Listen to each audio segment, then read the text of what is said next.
Tonight, we're going somewhere far away. Back in time. To a riverbed. A foggy, forgotten camp surrounded by pine trees, in the Sierra Nevada mountains. Take a deep breath. Let your muscles loosen. Dim the lights, maybe lie back and pull up a blanket. Because we're going to drift into the life of a miner during the California gold rush. And your body doesn't need to go anywhere. Just your mind. Let's begin. You wake slowly. There's a heaviness in your limbs, as if the weight of the earth itself has pressed you further into your thin bedroll. The ground beneath you is hard, packed dirt and stone. The sort of earth that never gives, no matter how long you sleep on it. Above your head, the roof of your tent is sagging ever so slightly, streaked with morning light that has pushed through the thin seams of canvas. The light isn't bright, it's the cold gray of a high mountain dawn. Pale and uncertain, like it isn't sure if it's time to rise yet. Outside, the sound of boots crunching on gravel passes near your tent. It fades slowly, then is replaced by the gentle hush of the river nearby. That sound is constant, the ever-present murmur of water passing over stones. Sometimes it grows louder, if the wind shifts. Sometimes it softens, as if the river is sleeping too. But it never stops. You shift slightly beneath your blanket. It's scratchy and thin, and during the night, it must have slipped down past your shoulders. Cold has seeped in, not sharply, but slowly, like fingers crawling across your skin. It's in your toes, your fingertips, and your jaw. You flex your hands beneath the covers, but they ache, a dull stiffness from the day before. The kind of ache that has moved in for good, not just a passing guest. You don't want to move yet. Not just yet. Your eyes trace the soft folds of the tent, where seams cross and wrinkle like the veins in a leaf. You can hear someone coughing out near the river. Another miner, maybe 10 or 20 paces away. He's up already. Others will be too, but your body is slow to answer the morning. Eventually, you push the blanket off and sit up, groaning quietly as you do. The air bites at your cheeks. Your breath comes out in a faint mist, just enough to remind you how cold it still is. Your shirt, which you slept in, clings to your skin in damp places. It smells faintly of smoke, sweat, and canvas. The edges are fraying. You pull on your coat, heavy, dust-colored, thick wool. A comforting weight across your shoulders. Your boots are still on from the night before. The laces are stiff, tied unevenly, crusted with old mud. They pinch slightly at the toes, but you ignore it. You've gotten used to the pinching. You hardly feel it anymore. You crawl to the flap of the tent, undo the button, and push it aside. Outside, the fog is still hugging the ground. It curls around the bases of trees like a slow-moving animal. Pine trunks rise tall and dark around the edge of camp. Their needles drip softly from the night's condensation, and the whole forest smells like wet wood and cold stone. The camp itself is a patchwork of canvas and makeshift shelters. Tents in all states, some taut and sturdy, others sagging or half collapsed. There's the faint metallic clatter of a tin cup, a fire popping somewhere off to your right, and the river, always the river, flowing steadily a short distance away, its voice whispering over smooth stones. You rub your hands together. Your knuckles are rough, split, a few cracks from the dry air, or maybe from gripping tools too long. Your fingers sting slightly, but you curl them into fists and stretch them again. The pain is familiar, almost welcome. Now comes the first task of the day. Breakfast, if you can call it that. You walk stiffly over to your fire pit, a shallow ring of blackened stones you built during your first week here. The ash inside is faintly warm, just a trace of the fire you let die the night before. You crouch low and begin building it again. Dry pine needles, a twist of bark, a few splinters shaved from a stick with the dull blade of your pocket knife. And your flint, struck carefully, with hands that still shake from the morning chill. Sparks fall onto the bark. You blow softly, encouraging the tiniest flame into life. It catches slowly, hesitantly, like it isn't sure if it wants to burn yet. But it does, and the flicker becomes a flame. Soon, the fire is breathing properly. The orange glow casts soft shadows across your boots. Your face warms by a few degrees. Not enough to be comfortable, but enough to make a difference.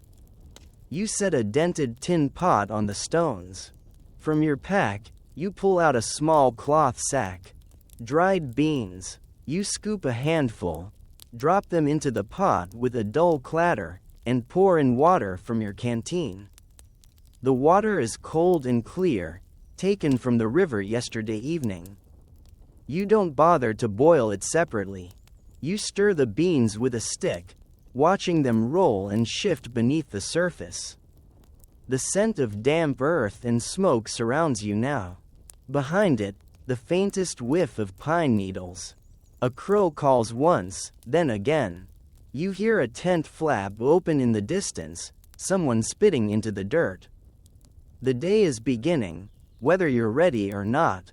While the beans heat, you take a hard biscuit from your sack. It's dense, more like chalk than bread.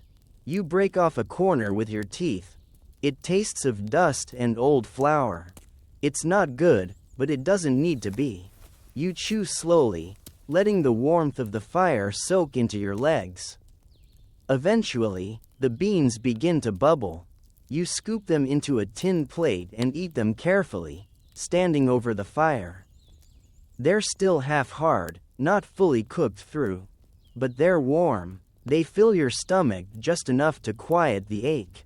You rinse your tin plate in a bucket of river water, letting the icy sting wake up your hands.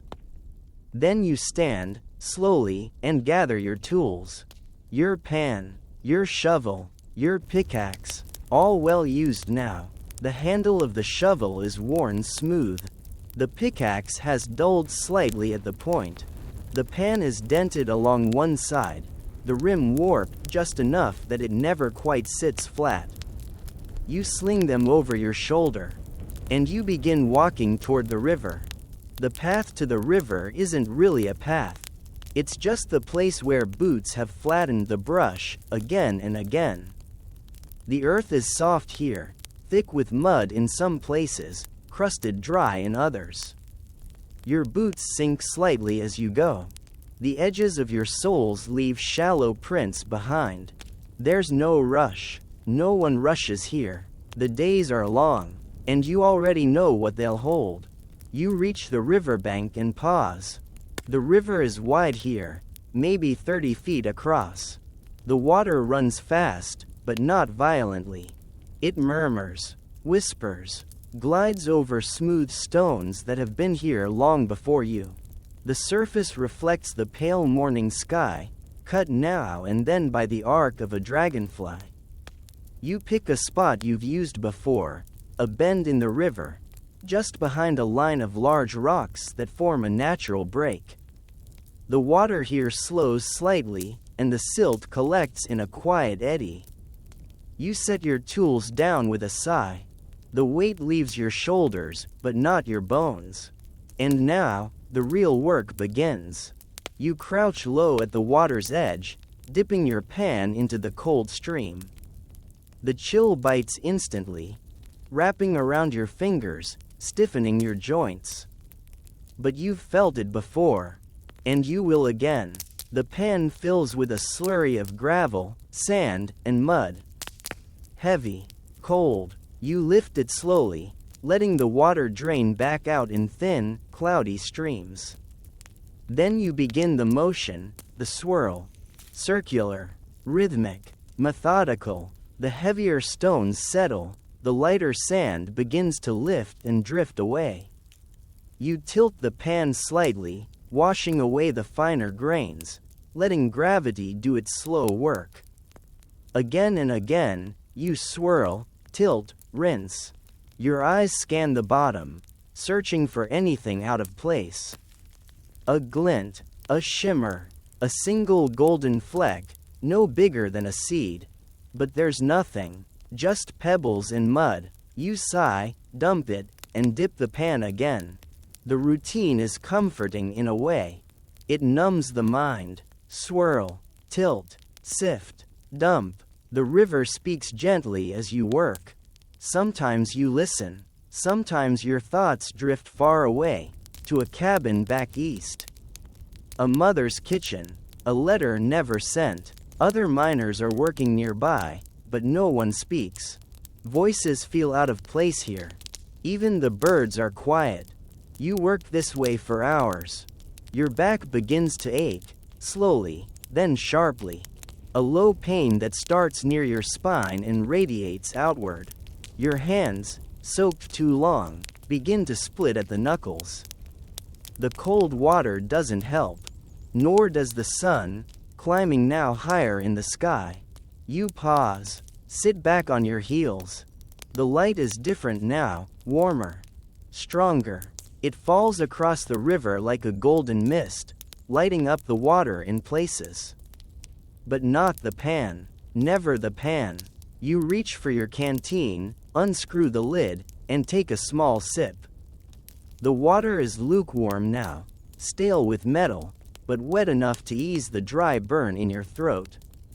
You stretch your legs, then you pick up the shovel. Next comes the digging. You find a spot just a few feet from the river's edge, a bank of earth where the roots of a nearby tree have split the soil wide open. It looks rich, heavy with gravel and dark silt. You press the shovel into the ground with your foot. It sinks with a satisfying crunch. You dig. The soil comes up in chunks, sticky with clay, flecked with tiny stones. Some of the rocks scrape against the blade of your shovel. Others roll out smoothly, like buried marbles. You dig a shallow pit, filling your pan again and again. Each time, the process repeats. You return to the river.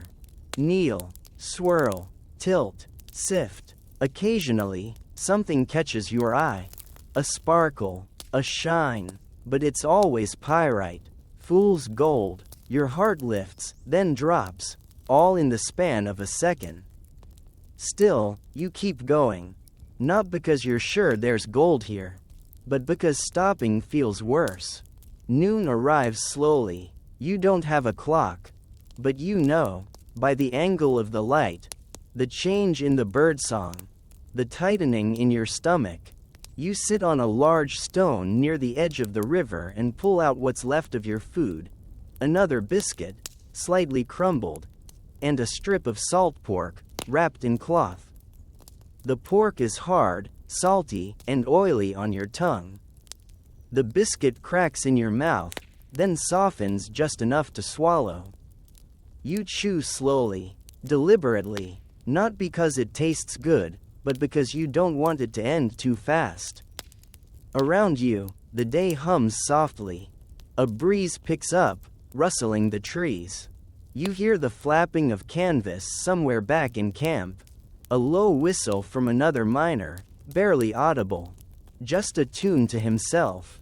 You drink again from the canteen. The water is lower now. You'll need to fill it later. Carefully, upstream, away from where men wash clothes, or themselves. You sit for a while longer. Then you stand, and you dig again. This time, you move further down the bank. Try a new patch. You've heard that the earth shifts, that gold settles in strange places.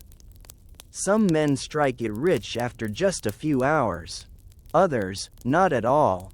But stories are cheap here. Everyone has one, and none can be trusted. You strike the shovel into the soil, feel the weight of the earth resist you. You lift, you pour, you pan, You find nothing, but you do it again. And again. And again. As the sun begins to lower, the light softens. The shadows grow longer. The trees stretch across the ground like silent, ancient giants.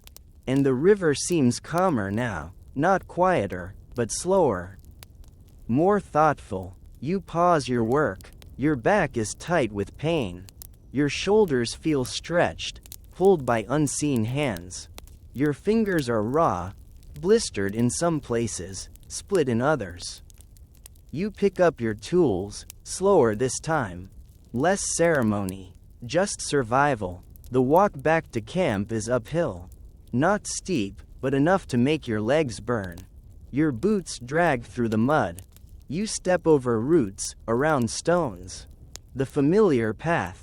A few miners have already returned. You see them crouched near their tents, stoking fires, or staring into them. No one smiles. No one laughs. You nod to one man. A tall figure with a thick beard and hollow eyes. He nods back. That's all. You reach your tent, toss your tools into the corner, and sit by your fire pit.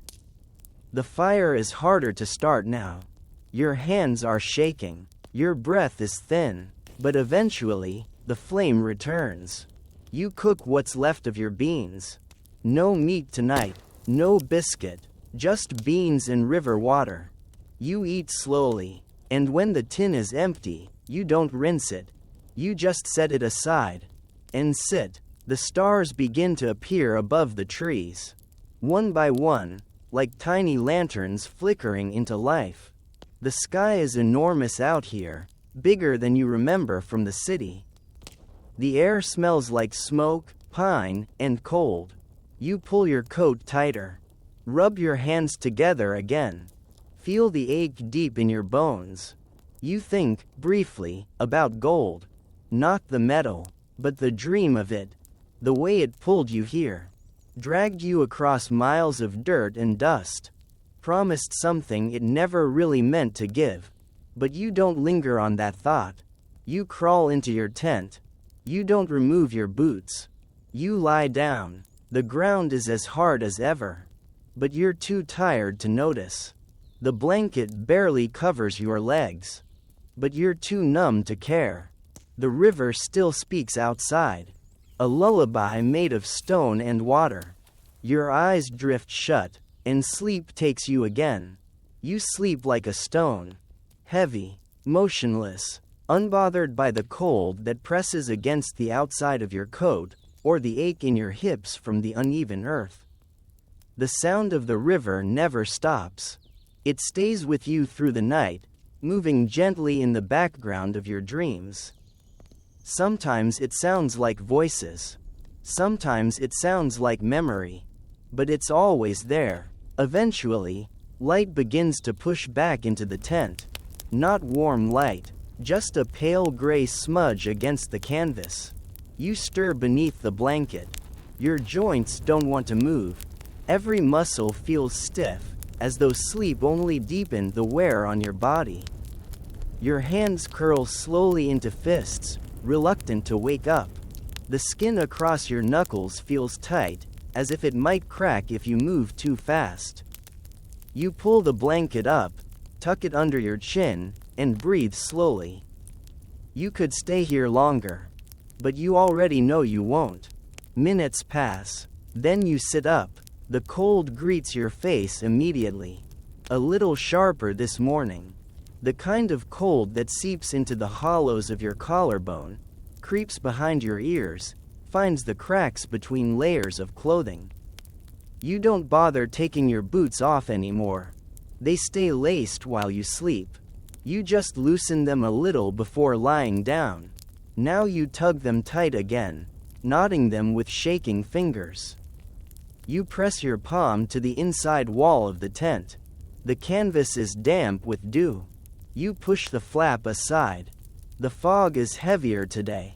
It swirls across the camp in pale curtains, hiding the trunks of nearby trees and the tents just a few paces away. A hawk cries once, high above, though you can't see it. The smell of pine and ash is stronger this morning. Maybe someone lit wet wood. Maybe the moisture pulled the scent out of the trees. You walk toward your fire pit. Starting a flame takes longer today. Your fingers are clumsy with cold. The flint slips once, grazing your thumb. A tiny cut opens, just enough to sting. Eventually, a spark lands right. A thread of smoke curls upward. And then, fire. You boil more beans. No biscuit this morning. No pork. Just beans and water. You stir them slowly, watching the surface bubble and hiss. The warmth from the fire doesn't reach far. You lean in, your elbows resting on your knees, face tilted toward the flickering heat. The beans are soft, tasteless, and gritty between your teeth. You chew them slowly, one spoonful at a time. You rinse the tin in a trickle of river water, just enough to clean it. Then you gather your tools. The pan, still streaked with yesterday's mud. The pickaxe, cold to the touch. The shovel, heavier than you remember. You make your way down the same path to the river. But something about the fog makes it feel unfamiliar today. Like you're walking through a different camp altogether. At the river, the mist curls just above the surface. The water moves quietly, smooth, as if the air itself is too thick to disturb. You choose a new spot today.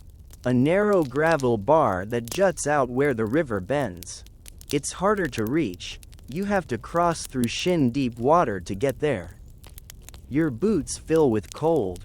Each step squishes afterward. You sit down on the gravel, close enough to the water that your knees nearly touch the flow.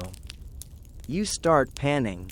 The same slow rhythm. Swirl, tilt, sift, look, nothing. Again. Swirl, tilt, sift, look, still nothing. Hours pass. You dig deeper into the bank. You try different patches of sand. You break apart chunks of clay with the handle of your pick. Your shoulders begin to burn. The small of your back tightens with every lift of the shovel. Your fingers tremble when they're still, so you keep them moving. The cold never really leaves your boots. The socks inside are damp, but you keep working. The river water has a way of reaching through everything: shoes, pants, skin, and lingering in the bones. Around noon, the fog lifts. The sun pushes through in watery gold. For a few minutes, it actually feels good on your back. You roll your shoulders. Let it warm the back of your neck. You eat a second helping of beans from a small pot you carried with you, cold now, but still filling. Still something. You chew them slowly. Let them sit in your mouth a while before swallowing. You drink from your canteen, then rinse your face in the river. The water is so cold it stuns you. Your skin flushes red, but for a moment, you feel a little more awake. A little more alive. You pick up the shovel again. Dig. Pan. Wait. Mid-afternoon, you hear a voice. It's rare to hear anyone speak out here. Most miners don't talk unless they have to. But this voice is close. Maybe a dozen feet behind you. You turn. It's a man you've seen before. A wiry fellow in a red shirt, tucked into pants held up by twine. He has a beard like a thicket and a scar across one cheek. He nods. You nod back. He squats beside you, takes out his own pan, dips it in the same eddy you're working. You don't say anything. You both just work. Two figures crouched at the water's edge, moving in rhythm. For nearly an hour, you swirl and sift in silence. Now and then, you glance toward each other, not to talk, but to confirm you're both still there. At one point, he holds something up, a tiny fleck of gold, stuck in the curve of his pan. He grins. You nod again. Then he gets up, walks a few paces downriver, and begins again. You don't see him again that day. By dusk, Your back is shot. Your legs shake when you stand. Your fingers are numb, not just from cold, but from repetition. You gather your tools and begin the slow walk back to camp. Each step feels longer, each breath deeper. The air cools rapidly once the sun sinks. You pass tents, fires, men hunched over plates. You catch the scent of something better than beans. Maybe someone shot a rabbit, or traded for bacon. It stirs a hunger deep in your belly. You reach your own fire. Drop your tools beside the tent. You warm your hands. Pull out your last ration of beans. No time or strength to cook them. You eat them cold. The sky darkens. The trees sway. Somewhere far off, an owl calls. You sit by the fire until your eyes begin to close on their own. Then you crawl inside your tent. Boots on, coat tight, blanket up to your chin. The sound of the river returns. Soft, patient, steady, and sleep comes again. The next morning comes without urgency. There's no bell, no voice calling you, just the faint shift of light behind the canvas. And the hush of the river. Still flowing, still whispering. You don't open your eyes at first. You just lie there, wrapped in stillness. Your hands curled near your chest. Your breath a slow fog in the chilled air. A crow caws somewhere nearby, short and hoarse. The kind of sound that doesn't care if you're awake yet. It just is. Your body is sore, not just tired, deeply sore. The ache is layered, sunk into the muscles like wet sand pressed into stone. Every joint has its own little complaint, and your back feels stretched tight like rope left out in the rain.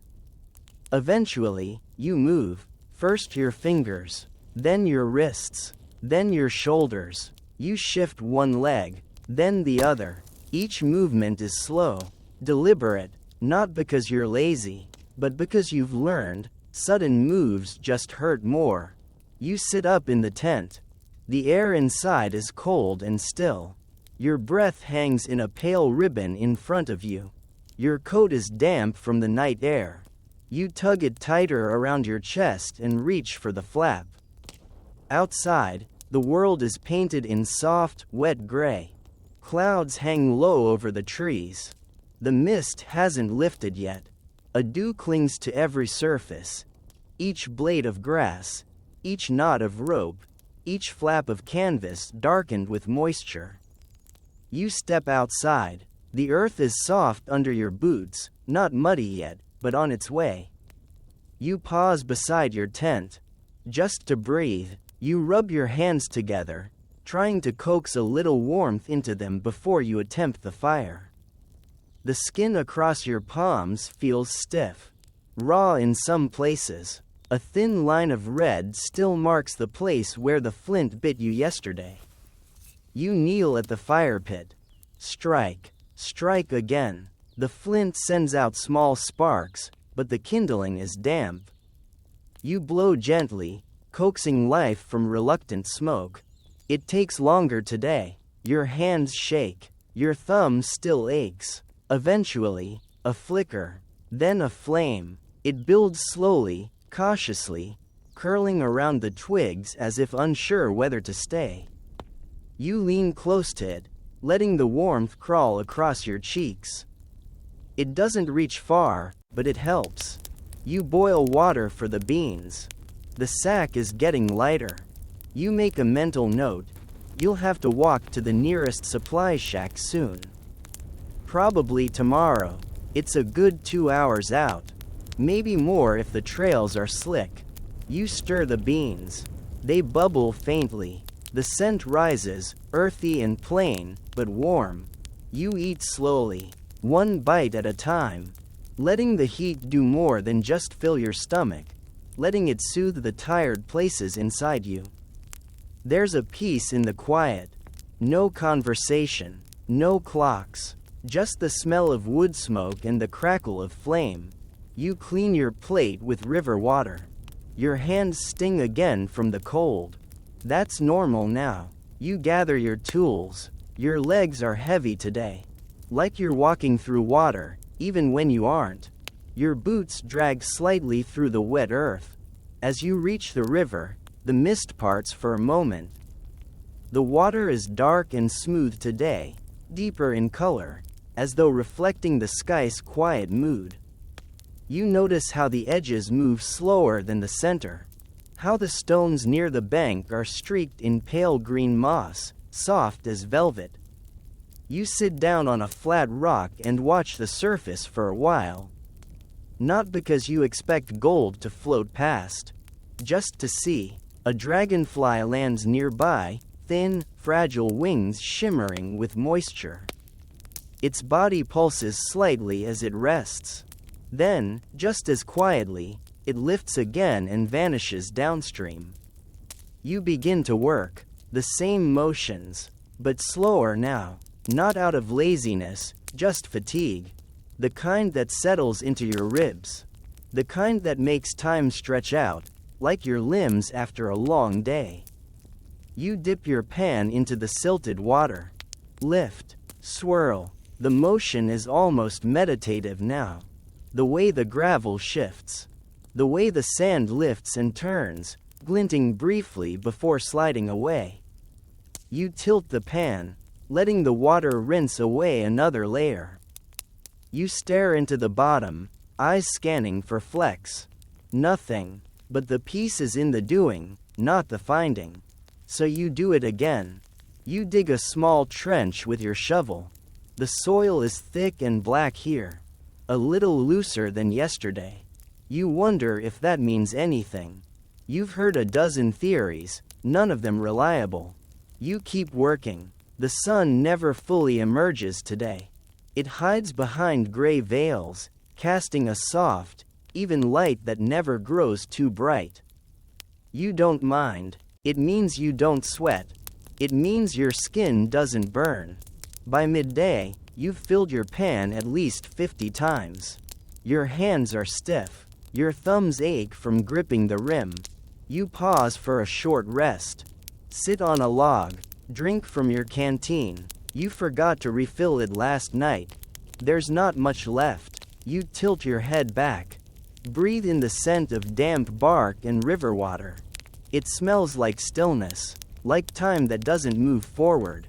You think about nothing in particular. Just the shape of the clouds, the weight of the air, the color of the stones beneath your boots. You eat the last few beans from a tin you brought with you. They're cold and bland, but they fill a space. And when you're ready, you dig again. As the day fades, a drizzle begins. Soft at first. You don't even notice it until a drop lands on your forehead and slides down the bridge of your nose. You look up. The sky is a quiet quilt of gray. The rain isn't hard, just a whispering mist, a reminder. You decide to return early. The earth has gone slick underfoot. Each step pulls a little harder. You walk slowly, letting your body take its time. When you reach the camp, your firewood is damp. You have to kneel close, coaxing the flame with cupped hands, shielding it like it's a baby bird. It catches, but not for long, so you sit by the small heat it offers. You don't cook tonight, just chew a hard bit of biscuit, softening it with a little water from the canteen. You close your eyes while you chew. Let your jaw work slowly. Let the quiet seep in. The rain continues gently, tapping the canvas of your tent. It's a comforting sound, one that makes the fire feel warmer than it is. You stare into the embers. Red and orange threads of light move like veins through the blackened logs. The smoke curls upward and disappears into the trees. You wonder what day it is. What month, but the thought slips away before it finishes forming. You crawl into your tent. Let the sound of rain become your blanket. Let the ache in your bones become part of the bed. You breathe, and sleep returns. You remain sitting beside the fire. It's still early in the afternoon. though the overcast sky makes it feel later. There's no sunlight to track, no shadow to stretch. Just a soft and even gray, like someone pulled a wool blanket across the heavens. You feel the heat of the fire flicker across the side of your face. Not enough to dry your clothes completely, but enough to keep you from shivering. The drizzle has faded for now, but drops still fall now and then from the tips of pine needles. They land on your shoulder, your sleeve, your wrist, one by one. You don't brush them off. You're too still for that. Too wrapped in the quiet. Your tools lie in a small pile near your boot. The pickaxe balanced across the top of the shovel.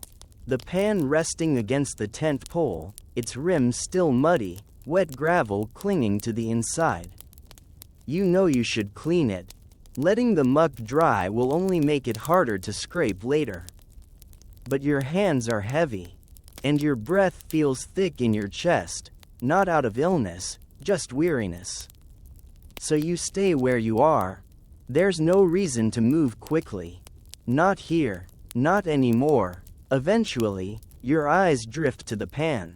You watch a bead of river water slide slowly down the inside curve. It catches a flake of dirt, pulls it along, leaves a faint trail in its wake. Your body feels grounded, not in the poetic sense. Literally grounded, weighted. You shift your boots slightly closer to the fire.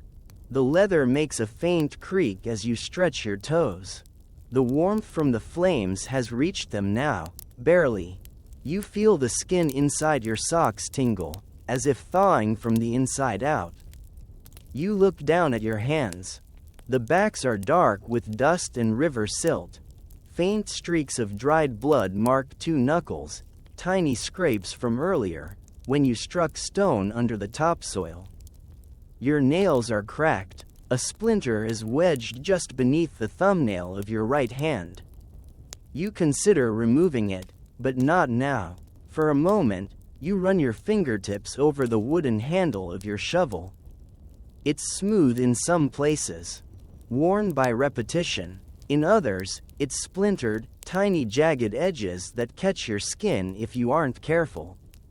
You remember when it was new. Not freshly made.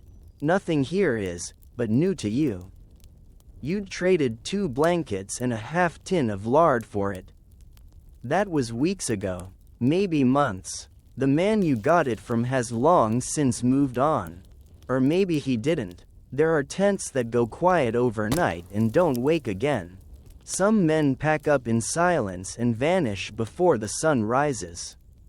Others stay in their tents for days, their fires cold, waiting for something inside them to move again. You press the shovel's handle into the dirt, feeling the weight of it, then stand. Slowly, your knees resist at first.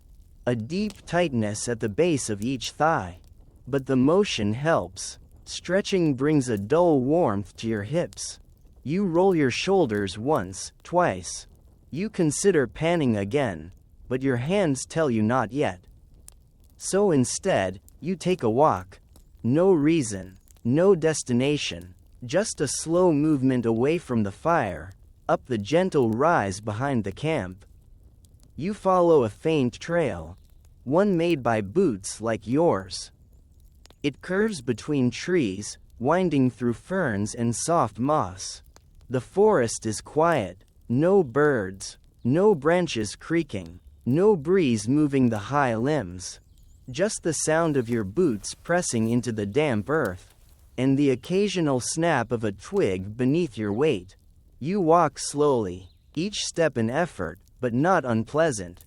You feel your heartbeat settle into a steady rhythm. Low, calm, predictable. As you climb a little higher, the camp falls away behind you.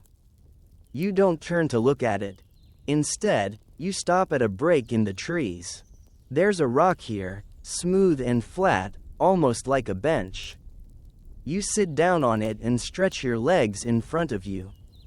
Your knees crack softly. From here, you can see the outline of the river below. It curves like a loose ribbon through the forest, catching pale gray light from above. Across it, scattered among the trees, are other camps. Little smudges of canvas, thin tendrils of smoke, tiny signs of other lives unfolding in near silence. You imagine each tent has someone like you.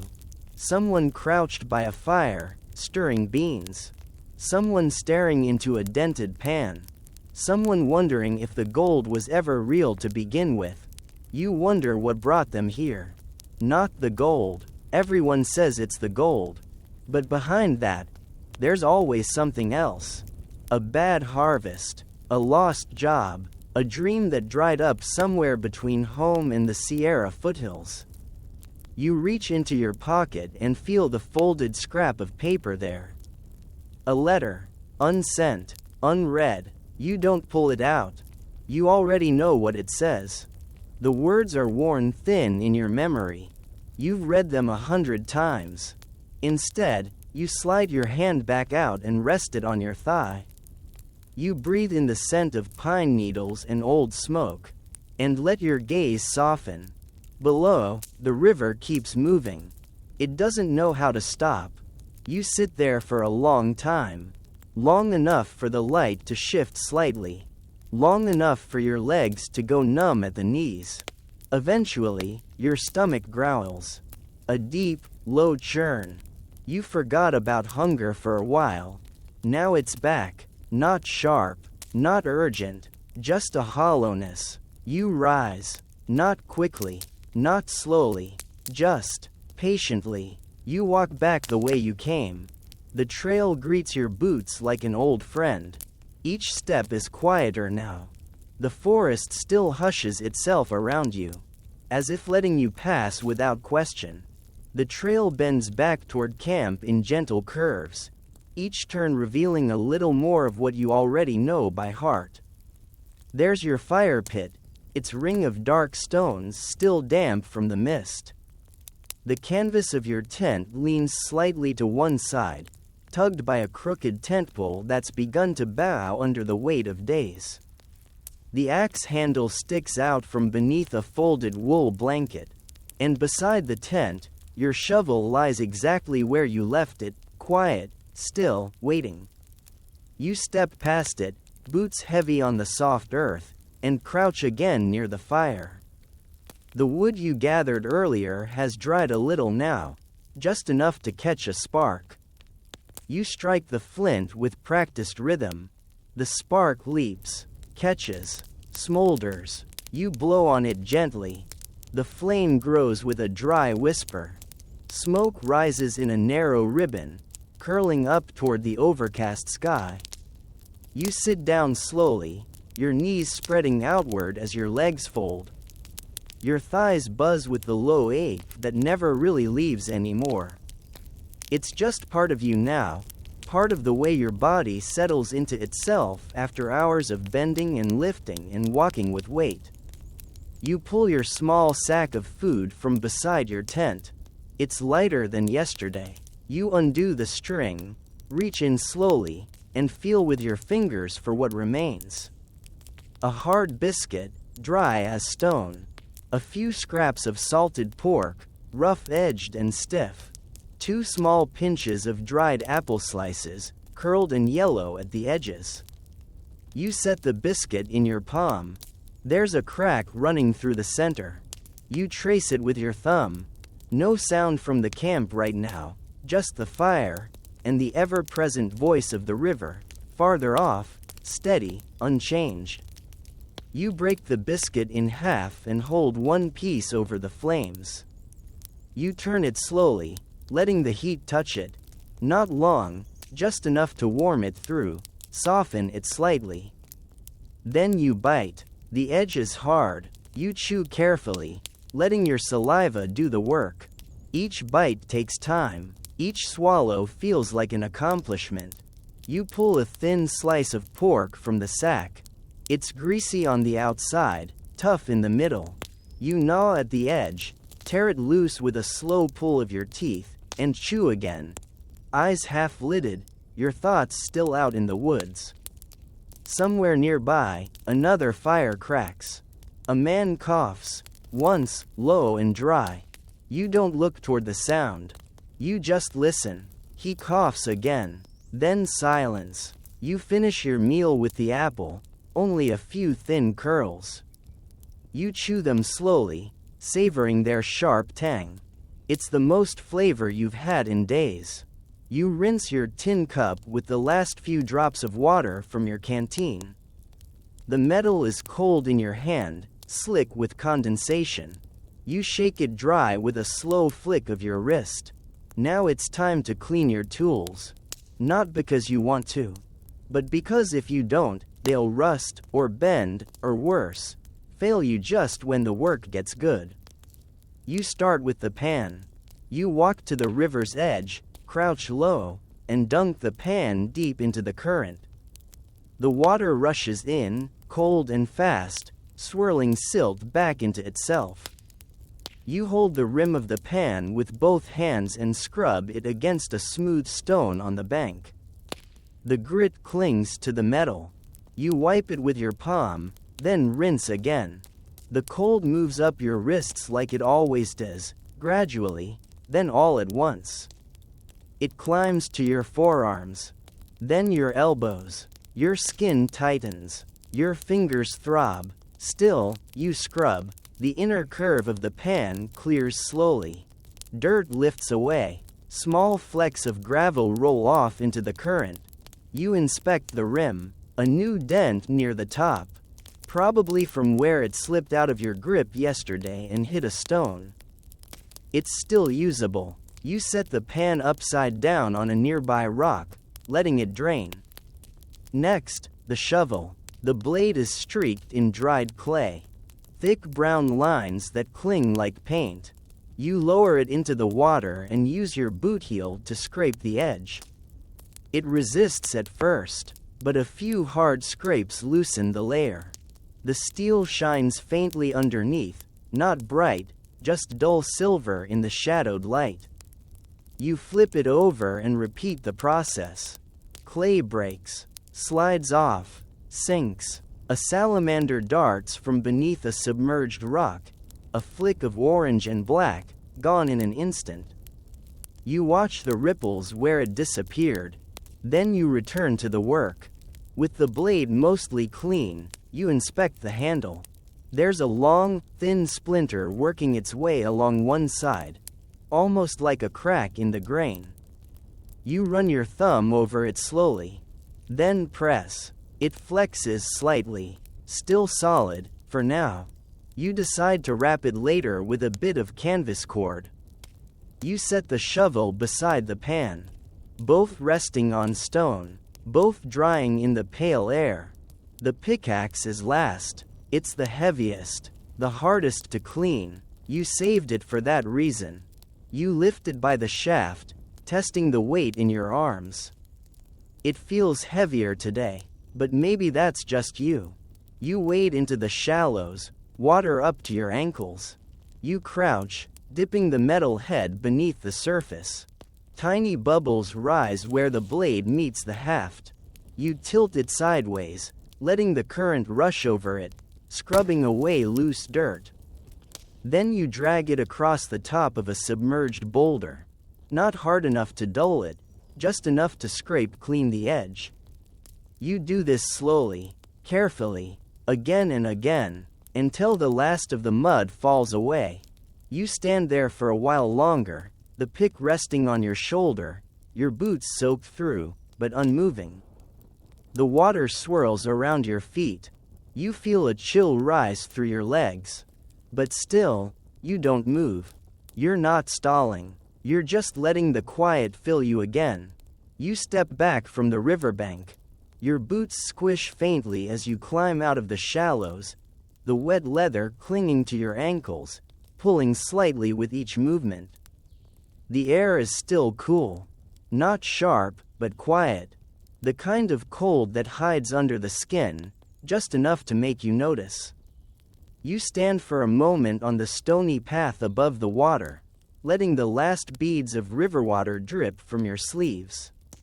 The tools are drying now, the pan, the shovel, the pickaxe, all resting across flat stones near your tent.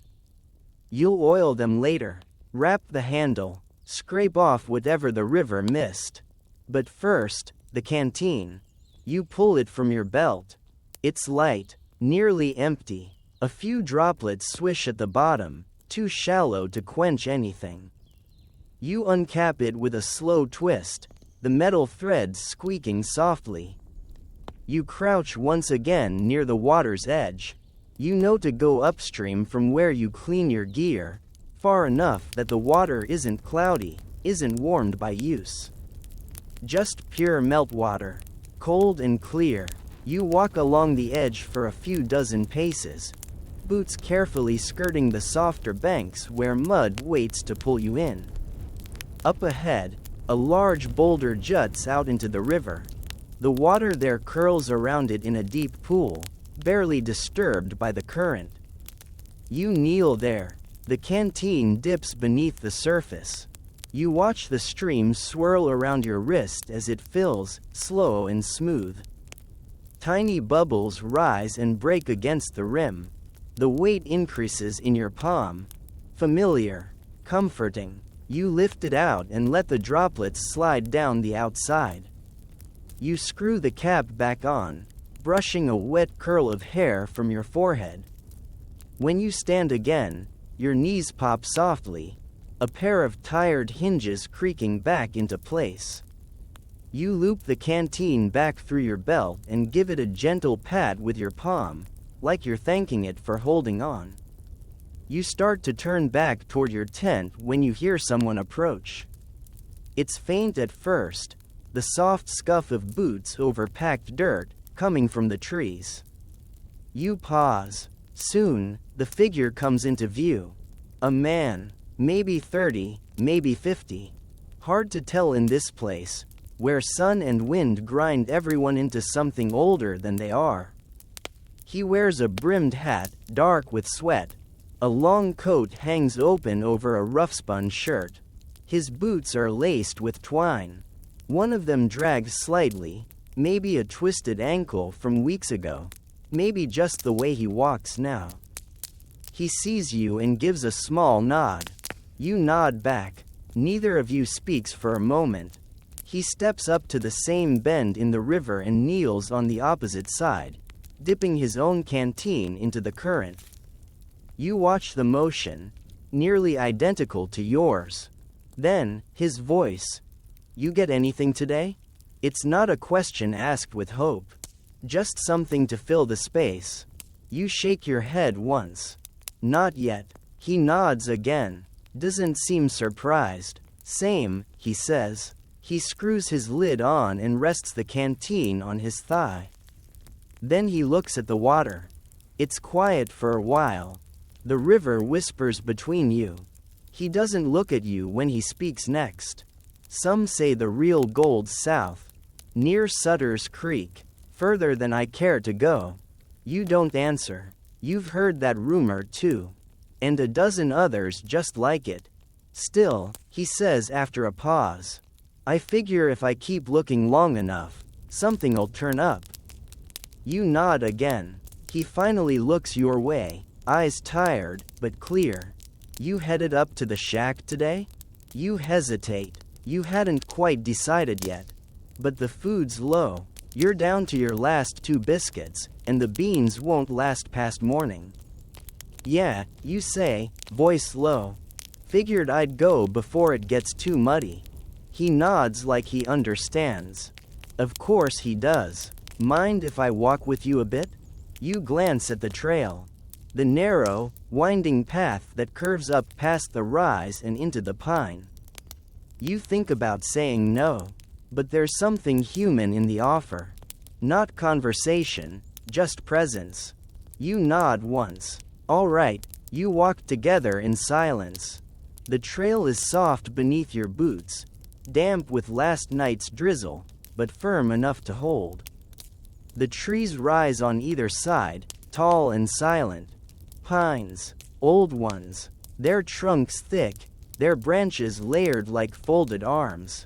Needles carpet the ground, muffling your steps. Every so often, a patch of pale lichen clings to the bark, soft green against reddish brown. The man walks beside you, a pace behind. Neither of you speaks again.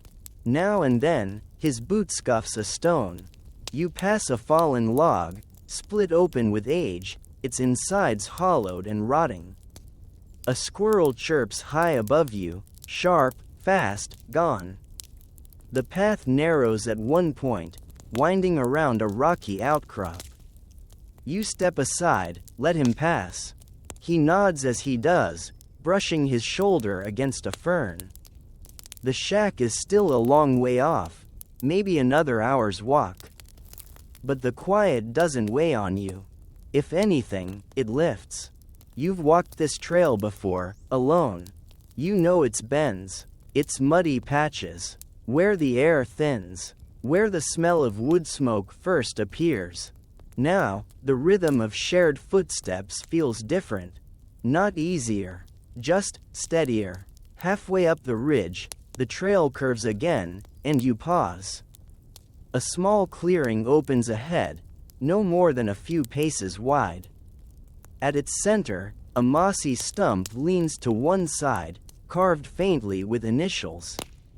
You step onto it, 1 foot at a time, and stretch your arms wide.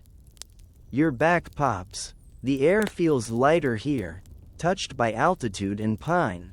The man behind you stops, rests a hand on his hip, and looks up toward the gray sky. Still no sun, but no rain either. Just that soft, pale light that makes everything look like a faded painting. You glance at him. He catches your eye and gives the smallest smile, not wide, not deep. Just enough to say, "This is all right." And then you continue on. Step by step, up the ridge, toward the place where people still trade salt for thread, beans for nails, and gold dust. If they ever find it. For the rarest thing of all out here. Bread that's still soft. The trail grows thinner as you climb. Not steeper, just more narrow. The trees lean in closer. Their branches lace above you, softening the light until it comes down like mist through gauze. You move carefully, one boot in front of the other. Ahead, the air smells faintly of dry wood, not smoke, not sap, but cut lumber. That smell that hangs around old buildings long after the sawing stops. You glance toward your left, where the forest drops away into a shallow ravine. A stream winds far below, barely wider than a footpath. It glimmers briefly through the trees, then vanishes. The man walking beside you doesn't speak, but he doesn't fall behind either. His breathing is steady. His bootsteps match yours, even on the narrow bends. You pass a bent pine with its top snapped in half, a scar from an old storm. At its base, a tin sign leans against the trunk, rusted nearly blank. Just enough letters left to make out. Ridge Camp, 1 mile.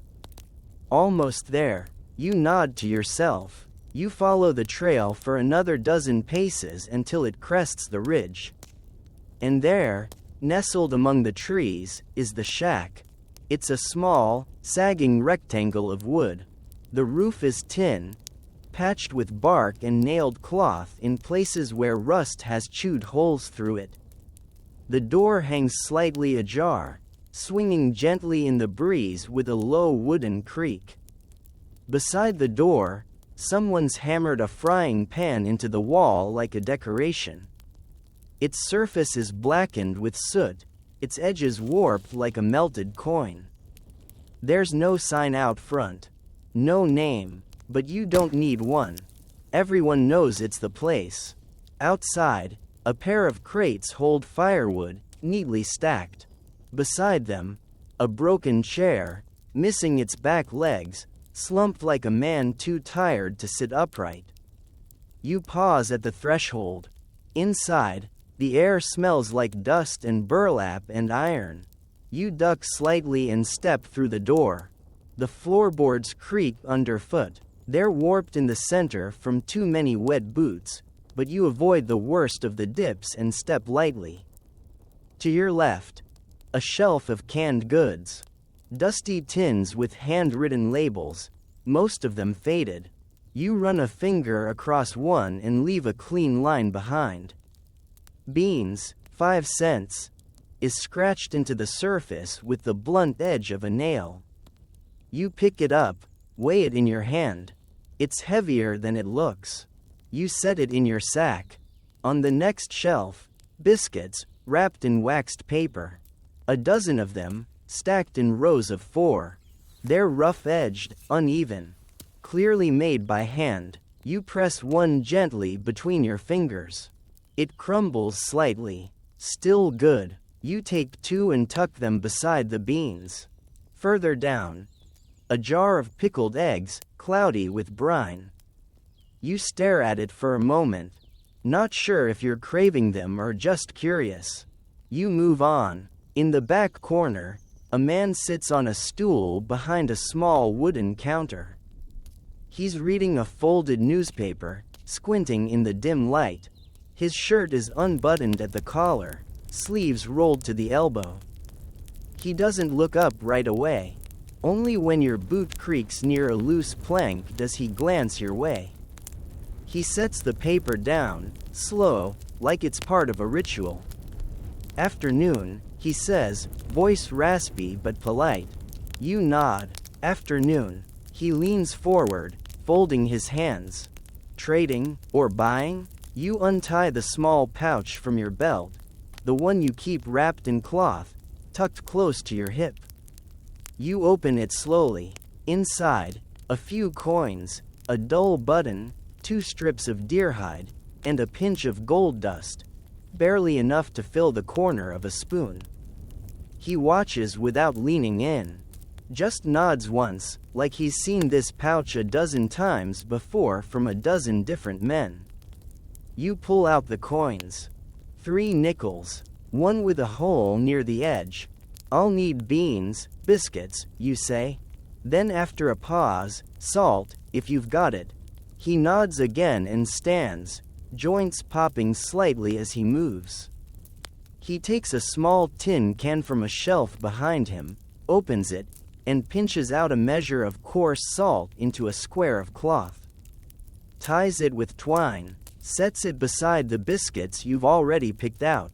You add 1 more can of beans to your pile, then reach for a waxed matchbox with H and Bros scratched into the side. He raises an eyebrow. "Lighten up?" You shake your head. "Just for fire starting. My flint's nearly out." "Fair enough." He wraps everything into a large scrap of canvas and ties it with twine, neat, practiced hands. He pushes the bundle forward across the counter. "Call it all 40 cents, he says. You nod. You pay with 2 nickels and the last of the gold dust, tipped carefully into a tiny brass scale set at the counter's corner. He doesn't blink at the amount, just nods and brushes it into a paper fold. You pause a moment longer. He seems in no rush to send you out. There's a quiet in the shack that doesn't beg to be filled. Just air and dust and distant wind. Finally, you lift the bundle off the counter. It's heavier than expected. The canvas creaks slightly as you shift its weight to your shoulder. "Much obliged," you say. He nods again and leans back on his stool, lifting the newspaper once more. "Mind the trail," he murmurs. "Rocks get slick come late afternoon." You nod once, turn, and step back outside. The forest greets you with silence. Even the wind seems to have quieted. The trees are still, the sky soft with late-day haze. You find your companion waiting near the woodpile. He has a small sack over one shoulder, 1 biscuit already in his hand, slowly turning it over like a coin. You exchange a glance. No words needed. You start down the trail together, back toward the river, back toward the weight of panning and gravel and cold boots. But for now, it's just walking. just the quiet rhythm of footsteps and pine needles beneath your soles. And the weight of beans, biscuits, and salt pressing into your shoulder, promising one more day. The path home begins with a downward slope. Your boots find the old grooves again, pressed into the forest floor by dozens of quiet trips just like this one. The canvas bundle sits on your shoulder, its weight a gentle pull against your spine. Not heavy, not really, but constant. A steady reminder with each step that the food is yours now. Hard-earned, but not secure. Never quite secure. Beside you, the man in the red shirt walks without hurry. He doesn't say much. Now and then he adjusts the strap of his sack. Now and then he shifts the biscuit from one hand to the other. Now and then he breathes out through his nose, slow and deep. You hear every sound: boots scuffing pine needles, dried twigs snapping underfoot, the wind threading gently through the highest branches, not enough to move the limbs, just enough to whisper against the bark. You watch the trail ahead. It curves like a thought you've half forgotten, familiar and vague. To your right, the trees grow close. Their trunks are tall and quiet, a long line of sentinels that have seen men come and go with little difference between them. To your left, the ground drops off again, down toward the glint of the river that flashes through the canopy now and then, a moving silver line, just visible between the trees. Your thighs begin to ache again. The walk up hadn't felt steep, not really, but the descent makes your knees ache in a different way. That slow, steady burn of soft tissue pressing against bone. The kind of ache that doesn't scream, just hums. You reach the bend where the fallen pine lies cracked across the edge of the trail. You step over it carefully. Your companion follows, hand brushing the rough bark as he passes. No one says a word, not because there's nothing to say, but because the forest doesn't ask for talk. As the trail evens out again, your boot catches on a root. Not hard, just enough to pitch your weight forward half a step. The bundle shifts on your shoulder, tilts awkwardly. You grunt softly, adjusting it with your elbow. No harm done, just a reminder. Even the quietest trail has teeth. The other man glances over. Says nothing, just offers a slight nod. You return it, and keep walking. Eventually, you reach a clearing. Not wide, just a patch where the trees pull back, and sunlight presses through in long columns. The light surprises you. For a moment, you squint. It's warm here, just a touch, the first sunlight you've felt all day. You stop at the edge. Step into the light, let it hit your coat, your chest, the side of your face. The man stops beside you. You both stand there. Neither of you says it out loud, but you both needed this. Not warmth, exactly, just confirmation that the sky is still there. That behind the clouds, the wind, the chill, the sun still burns. A pine squirrel chirps high in the canopy. Then another answers from across the way. For a moment, the trees echo with the high-pitched sounds of tiny arguments in the branches. The man beside you chuckles once, short and dry. Always yelling at each other, he murmurs. You let the ghost of a smile reach your mouth. Then, wordlessly, you start walking again. The forest begins to change slightly as you descend. More ferns now. The trees thinner. The smell of moss stronger. You pass a trail marker carved into a standing stone. Just a single arrow, pointing downward. You remember it from before. The way the tip is crooked. Like someone carved it with a shaking hand. Your boots slide slightly on a patch of wet earth. You steady yourself with a hand on a branch. The man behind you says, careful, low and quiet. You nod, not turning. The trees hush again. Not far from camp now. You begin to hear the river more clearly. The low murmur of it curling between stone and silt. The kind of sound that's easy to ignore when you're tired, but always there. You pass a patch of muddy trail where someone else has left tracks. Wide boot prints, deep, leading off the path, toward the bend where the creek splits briefly in two. Someone was out earlier than you. You wonder who. You wonder if they found anything. But the thought slips away. Because just ahead, through the thinning trees, you see it. Camp, the canvas tents, the fire pits, the leaning poles, the gray smoke drifting into the branches. And just beyond it, the glint of your pan, catching light where you left it drying. You slow your steps, not because you're tired, but because something about returning to camp always feels different than leaving it. Like crossing back into a smaller world, where everything is familiar, but none of it easy. The man behind you gives a small exhale. He doesn't say goodbye, doesn't offer a handshake, just veers slightly left toward his own tent, a sagging structure with one flap open, a faded red cloth hanging where the door ties should be. You nod once to his back. He lifts a hand, not waving, just acknowledging, and disappears behind the canvas. You adjust your bundle on your shoulder. Step across the dirt, past your shovel, past your boots, now drying near the fire pit.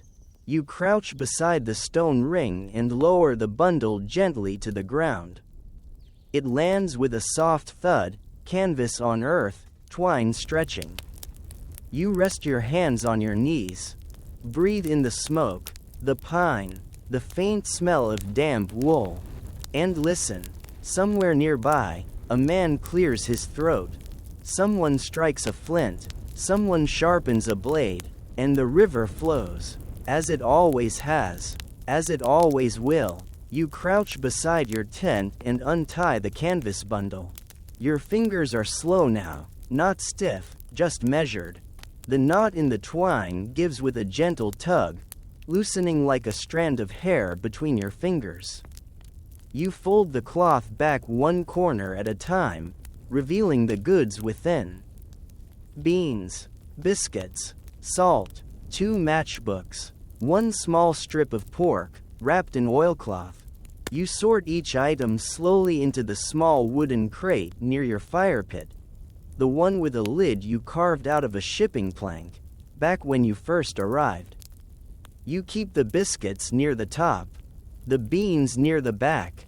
You like knowing where everything is.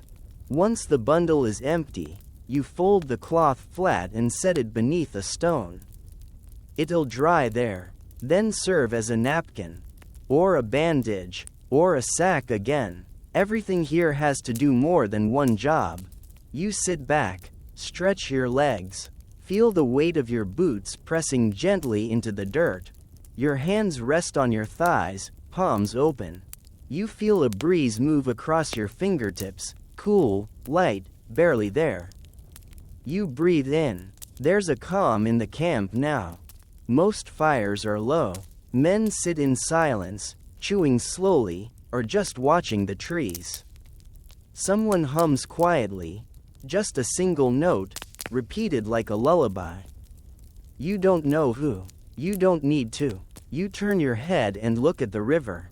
From here, you can't see it clearly, just a shimmer behind the brush, and that sound. Always that sound, the whisper of water on stone, the soft hush of the world moving, even when you don't. You close your eyes, not to sleep, just to listen. The forest is holding its breath. The breeze moves through the pines above, slow, even, steady. Your fire crackles softly beside you. Not a roar, just a whisper of heat. You think about your hands. How they've changed, not just calloused, shaped by the work, shaped by the days, by the lifting and the scraping and the panning. You think about the gold. You haven't found much. A flake here, a speck there, enough to buy beans and matches. Not enough to go home rich. But in this moment, it doesn't feel like failure. It feels like something quieter. Like honesty. Like knowing. Like letting go of the thing you chased so hard, and finding something else in the place where you stopped. The warmth of a fire. The shape of a trail. The echo of your own footsteps beside another man's. You lean back, hands behind you, palms flat in the dust. Your spine rests against the canvas of your tent. Above, the first stars begin to show. No fanfare, no spotlight, just a single point of light. Then another. You watch them appear, one by one, until the sky feels whole again. You don't speak, you don't move, you just sit, breathing, present, still, and in the hush between thoughts, you feel it. Not happiness, not sadness, just peace, the kind that comes when nothing is expected of you. Not even gold, just one more moment beneath the sky. One more night beside the fire. One more sound of river and wind and flame. And that's enough. That's always been enough.